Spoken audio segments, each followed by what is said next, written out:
125 seçki dairəsinin 124-ünün deputatı artıq bəllidir. Yalnız Ağdaş seçki dairəsi deputatsız qalıb.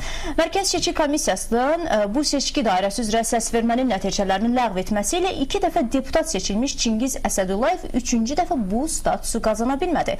Deputat mandatını itirən Çingiz Əsədullayev MSK-nın qərarı ilə razılaşıb. O, keçmiş nazirin Eldar Mahmudovla yaxın əlaqələrin olmasına görə bir çox mətbuat orqanları bu qərarda siyasi motivlər axtarır.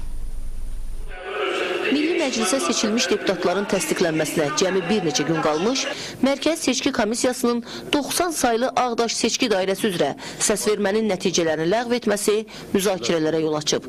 Məsələ burasındadır ki, həmin dairədən deputat seçilən Çingiz Əsədullayev keçmiş Milli Təhlükəsizlik naziri Eldar Mahmudovun yaxın qohumu kimi təqdim edilir və onun deputat nəticələrinin ləğv olunmasında da bu faktorun mühüm rol oynadığı göstərilir. Çingiz Əsədullayev isə mətbuata müsahibəsində bildirib ki, o qətiyyən keçmiş nazirin qohumu deyil. Eldar Mahmudovun həyat yoldaşı Tahirə Mahmudova ilə sinif yoldaşı, bacısı ilə isə yaxın dostular və salam. Əsədullayev MSK-nın qərarının nə olmasından asılı olmayaraq, indiki hakimiyyətin siyasi xəttinin tərəfdarı olaraq qalacağını bildirib.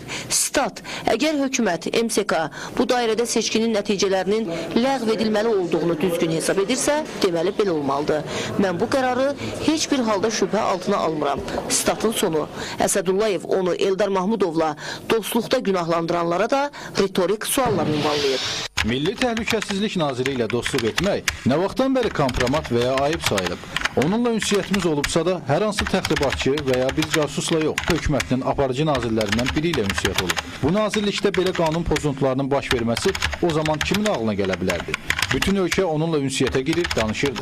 İndi belə çıxır ki, həmin adamların hamısını prezidentin və hökumətin düşmənləri siyasına salmaq lazımdır.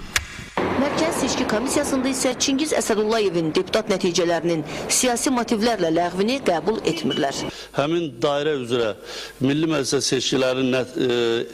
seçkilərin keçirilməsinin etibarsız sayılması tam seçki qanunvericiliyinin tələbinə uyğun olmuşdur və bunun hər hansı bir siyasi fəaliyyətlə və yaxud da başqa bir məsələ ilə əlaqəsi yoxdur. Çingiz Əsədullayev Azərqazbankın sədridir. Öz təbirincə desək, 23 ildir ölkənin özəl banklarından birinə sədrlik edir. İndi əsas məsələ həm də budur. Mandatını itirən Əsədullayev bankını necə itirməyəcək ki?